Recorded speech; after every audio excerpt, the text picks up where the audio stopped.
Tonight we're going to talk a little bit about silviculture.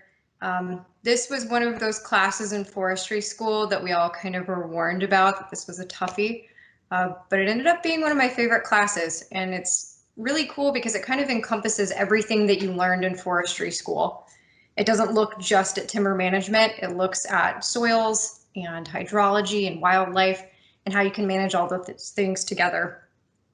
So before we get started today, I just wanted to ensure that everybody kind of understands that today's lessons, we're kind of looking at textbook cases of silviculture, and that this doesn't take the place of having a plan or a harvest prescription written up. So if you are interested in having a harvest done on your property, I would still encourage you to reach out to a consulting forester. I know it's been mentioned a couple times, but the state does have incentives to have woodland resource action plans written up that can include schedules for your harvest and things too. So one of the things that we do when we have walk-in talks, as what we call it when we visit with landowners, which some of you have already reached out and scheduled walk-in talks, which is really exciting. Thank you guys for doing that, and I look forward to visiting your properties. But some of the resources that we discussed during these walk-in talks, one of them is What Will My Woods Look Like? It's the publication on the top right-hand side of the screen there. And then Woodland Owner's Guide to Forestry for Maine Birds, and then Which Tree Do I Cut?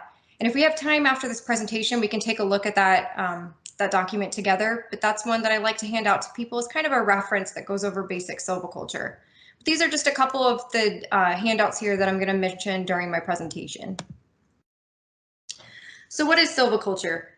It's holistic, it encourages multiple use, and it's an art and a science. It's holistic because, like I said, it kind of encompasses everything that we have to do with forest management. Before we implement any silviculture practices, we take a look at aspect, soils, what the water requirements are site indexed, and what productivity is going to be. And then we also like to encourage multiple use. There's, multiple forestry objectives, and everyone's is going to be different. And same goes with the forest itself. We can absolutely have timber harvesting and recreation. A lot of times we have to kind of stagger those events. And wildlife usually fits hand in hand really well with silviculture activities. So this is kind of our textbook example definition here of what silviculture is. It's an art and science of controlling the establishment, growth, composition, and quality of forest vegetation for the full range of forest resource objectives. And on that Which Tree Do I Cut document, it also talks about some specific examples. So cutting your own firewood, that can be an example of silviculture. It's a desired outcome. So it can also include wildlife habitat, encouraging certain plant communities. I've had landowners reach out who are interested in threatened, endangered, or just a really specific plant that they want to encourage, like lady slippers, trillium, things like that. So it doesn't always have to just be focused on timber. And before we get too deep in here, I just wanted to go over a little bit of terminology. So a stand, when we talk about a stand in forestry, is a unit that can be managed as a whole. It's really going to depend on your management objectives on what a stand's going to be, but it should be large enough to map and small enough to sufficiently be uniform and treated as one unit. We'll also talk a little bit and reference forest succession. So that's the natural replacement of one plant community by another over time in the absence of a major disturbance. And then silviculture systems. So this is going to be our long-term planned sequences of harvesting and practices that are done at different times in a forest development. And this is all done to meet landowners' objectives. And then the silviculture treatments are the single harvesting operations that are going to be part of that silviculture system. So the silviculture treatments are the individual acts that are done in part of the system. So silviculture and your forest goals. So like we talked about in the beginning, everyone's forest is different, everyone's goals are going to be different. So these are a couple different goals that could be your objectives for your forest. You could see one on here that you aren't going to include. You can see here that it's not just for timber production. We include balancing our biology and ecology and economic concerns for renewability of the resource. One of the things with silviculture is balancing how we want to treat our forest, but also making it economically sustainable. If you can't afford to do the treatment, it's not going to get done. So we do have to perform some kind of a balancing act usually. And normally when we're managing for silviculture, we're managing for regeneration unless we're doing intermediate treatments, which we're going to talk a little bit more here in a minute. So we looked at some of the potential goals. Here are some of the issues that we can address with silviculture, and this is also not a definitive list, but one of the most common here in Maine is too many trees. So we're removing that competition. So on the left-hand side here, we have the issues. Right-hand side, we have our solutions. Not enough trees, that's usually not an issue here in Maine. We're pretty fortunate here to have sufficient regeneration. But a lot of times when there's not enough trees, or if it's a change of land use, you can do some reforestation, afforestation, or supplemental planting. And then wrong type vegetation. This can include removal of invasives, but it can also be changing the conditions to favor other species. So one example, there was recently a harvest tour down in Dodge Point that I was a part of, and they were removing the non-native red pine from that area and encouraging the native white pine and red oak species down there. So kind of changing those conditions by removing the red pine and allocating more resources for our native species. And then also balancing access and ecosystem health. Access is really important to your forest. If you're going to spend time out there or have any kind of treatments, you're going to need access. And then I have uniformity over here. A lot of times, and this is usually more of an issue for foresters, uniformity is usually only encouraged in like pine plantations, like southern yellow pine. Up here in Maine, we want to have emphasis on diversity and multiple use objectives rather than that uniformity kind of park-like look. I tend to tell people we're managing forests, not city parks. Past land use is something I just wanted to touch on real quick. It's really important when you are doing any kind of silviculture practice to take a look at past land use. It can play a huge role in current and future site conditions. It can affect hydrology, wildlife use, soils. There's also things with past land use that can increase or decrease your productivity. So an example of increasing, and this was a little bit more common from where I came from in Illinois, was there would be residual fertilizer or legume crops that fix nitrogen. So sometimes you would have an increase in productivity the first few years from those residual fertilizers and nitrogen. But then things that can decrease your productivity like soil degradation, compaction, and then erosion. So if you notice those things when you're managing your forest or your consulting forester notices them, there are some resources available, like talking to NRCS. They have some programs that can help you, and some techs that can come out and take a look and help you figure out how to address those issues. This is an example that I'm throwing out here that's actually from Illinois, but this is an example of past land use that the current forest system requires human intervention because of the past land use. So we have these oak savannas that were created by firewood cutting over several decades, which created this variety of diameter classes. If you're familiar with coppicing, it's used pretty frequently for firewood because it's cutting down your tree at the base, at the trunk, getting it pretty well flush, and then encouraging those stump sprouts. And it creates multiple stems that are a much more manageable size for firewood, easier to carry, store, things like that. So over decades where people were cutting these woodlots for firewood, we got this variety of diameter classes. And then in conjunction with that, we also had human-created, escaped, and controlled fires. But now the Nature Conservancy is replicating those conditions with prescribed fire so they can maintain those black oak grass covers. And this allows for that wildlife that's become dependent over the decades on those ecosystems to continue utilizing them. All right, so let's jump into our silviculture systems here. And we are going to refresh just a little bit on even-aged and uneven-aged stand. But systems are named by the number of age classes of trees that will result. So the number of age classes is really meaningful because it's going to tell us about the stand structure. We have different wildlife species that will utilize one strata level over another. So having that understory, midstory, and a developed overstory. With the even-aged system, you only have one or two age classes. So a lot of times it's an overstory with maybe some regen present. And then our uneven age systems are going to be 3 or more age classes.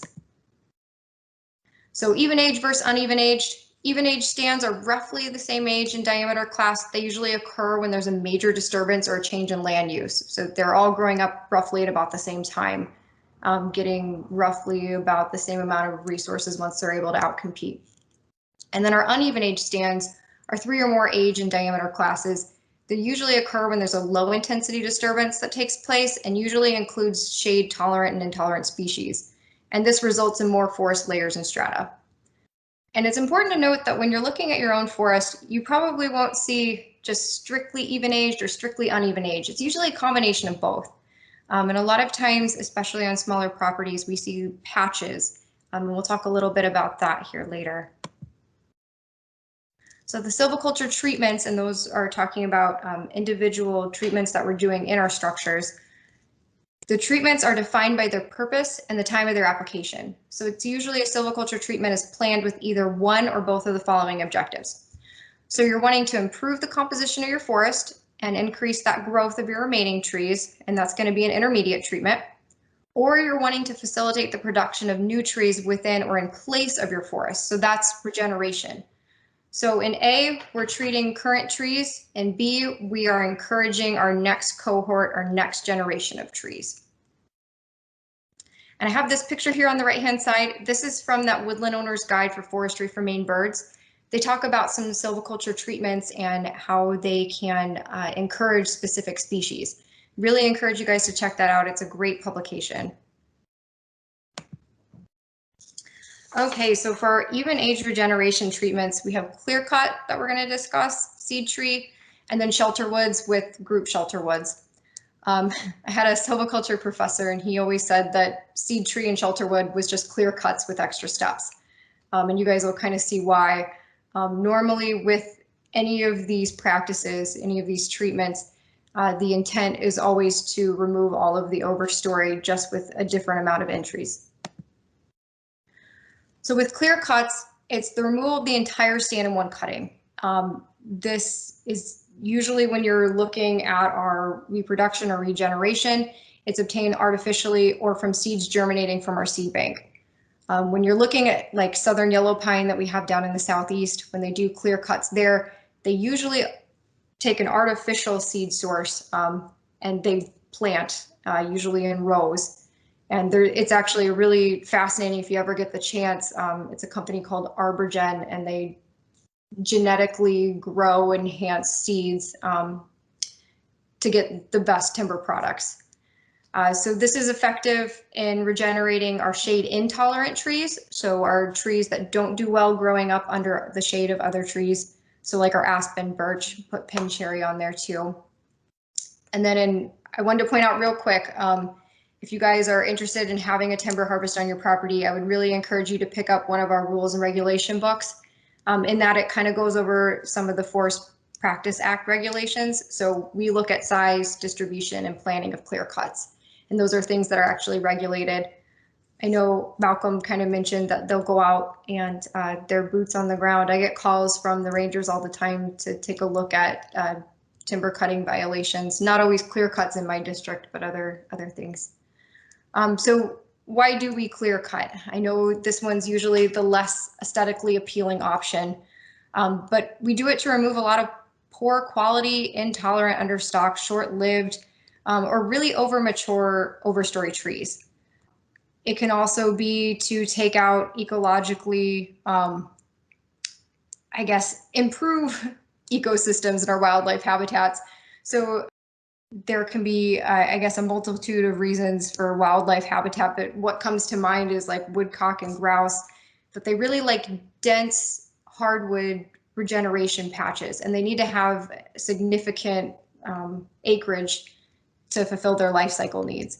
I think it has to be like a minimum of 1/3 of an acre, but they like up to 4 acres. So just fulfilling some wildlife requirements. I have a couple other things listed there too. But that bottom one, harvesting an existing plantation, that kind of goes back to our southern yellow pine, which, you know, the intent of planting is to clear cut, and then they'll come back through and plant again.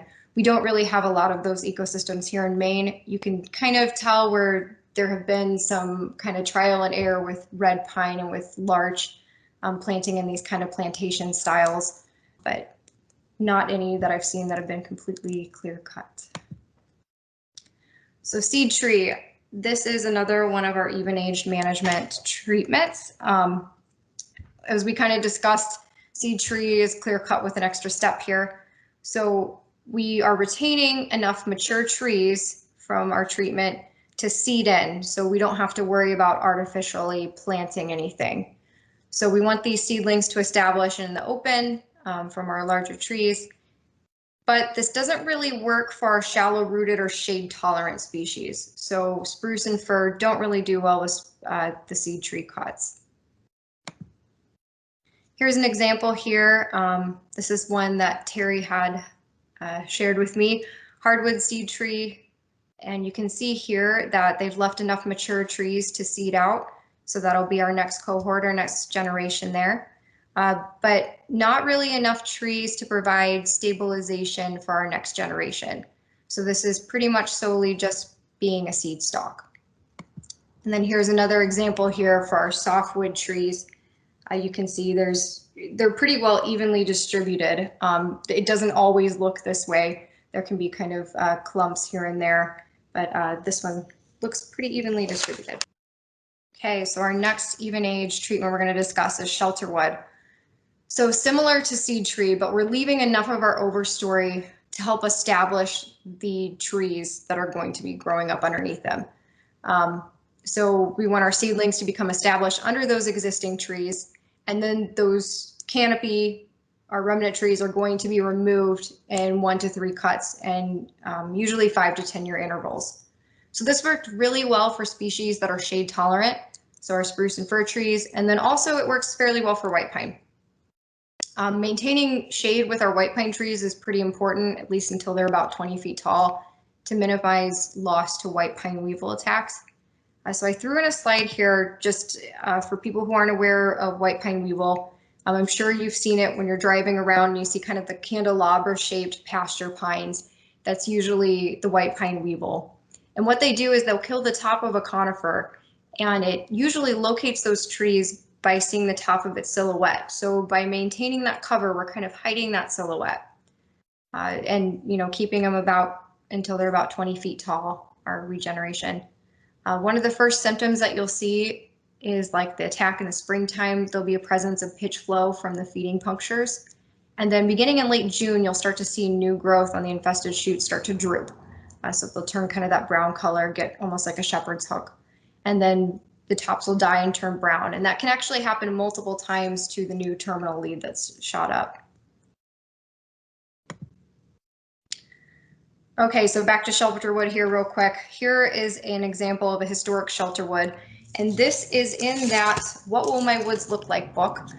So this kind of steps through our shelterwood step by step here. So we have that first entry, the natural stand there.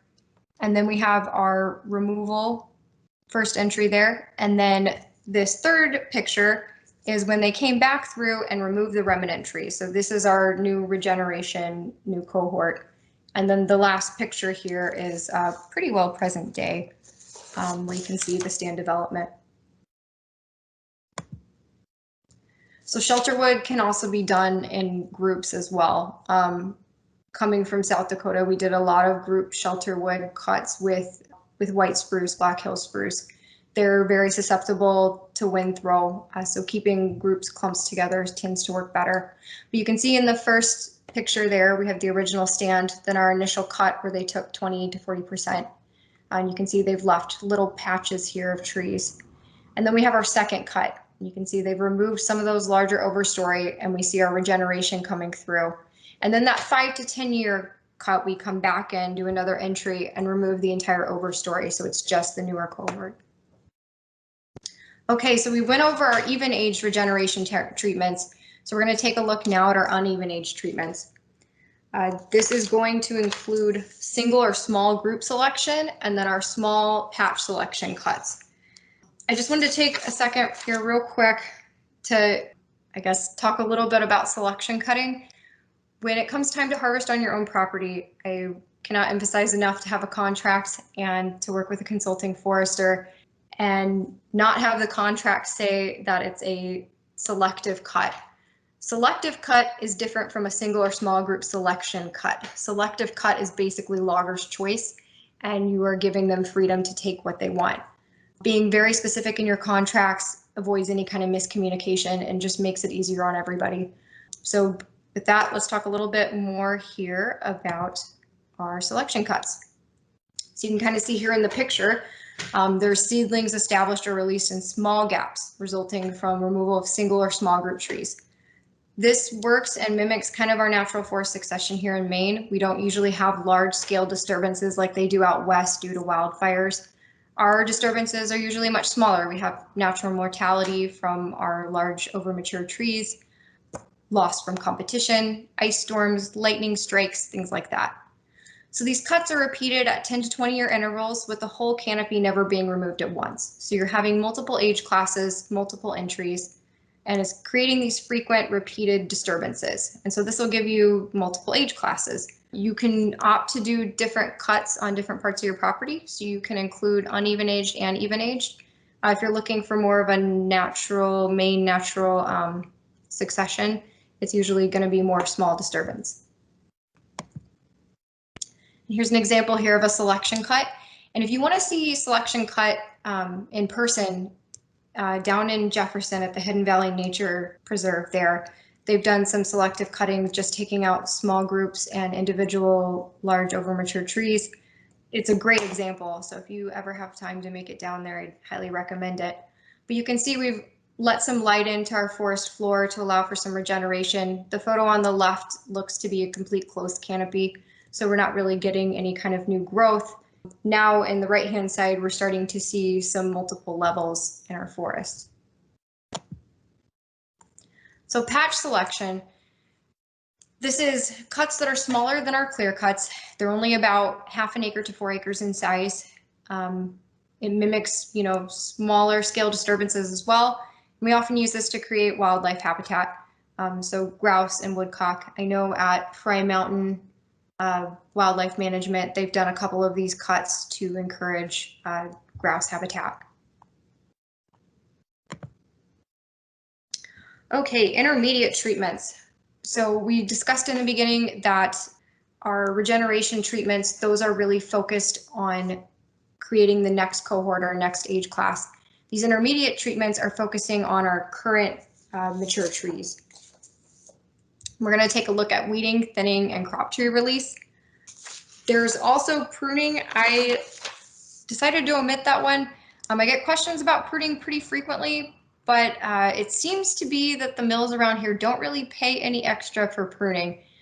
So pruning, when done correctly, can help remove some of the knots in the wood, making more desirable lumber, but it can also, it's time consuming, it can be expensive, and if they aren't paying more, it's usually not worth doing.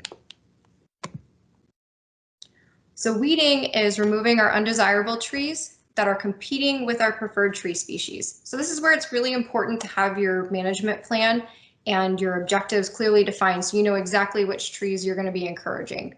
So this is removing the undesirable trees from around our desirable trees. So you're going to do this once our desirable species are established and they can already outcompete our sprouts. This is a good one for beech management. You're going to want to weed hardwoods in midsummer to decrease sprouting. If you go out and try and thin beech in the wintertime when it's already stored as nutrients, it's just going to explode with growth in the spring. So make sure that you're hitting hardwoods in midsummer when they're in their peak growing season. And then thinning is usually done between 10 to 30 years, and you're concentrating on the growth of your most desirable trees. So these two usually go hand in hand. A lot of times people do both practices on their forest. Crop tree release. This one I get a lot of questions about too.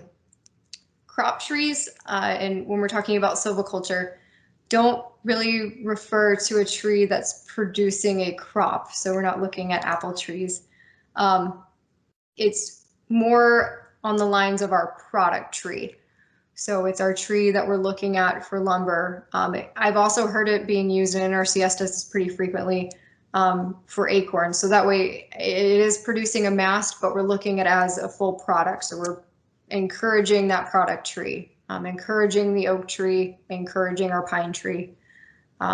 So with our crop tree release, we're going to identify the tree in our stand, usually around the 10-15 year mark.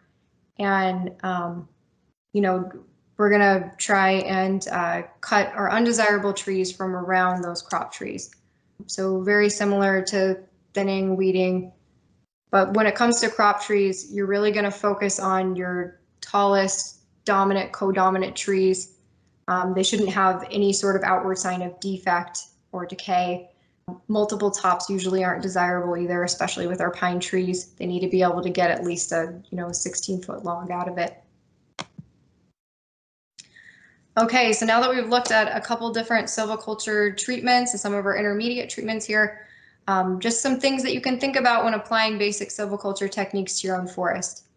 Number one, define your property goals. It's hard to pick out a silviculture method or your preferred species unless you know your goals. We have some great resources that I can email out to you guys that can help you better define your goals. Also, working with a consulting forester, they can help you kind of pick out goals and objectives. Also, really knowing your property, spending some time walking around, identifying the species, taking a look at your soils, knowing the aspect, elevation, boundaries, and then also reviewing the which tree do I cut document. That includes a lot of great information that you can reference, and then reaching out to your local district forester. We're always happy to help you guys get in touch with other people in your areas that can help you meet your goals. All right, I know that was a lot of material. I guess, do you guys have any questions?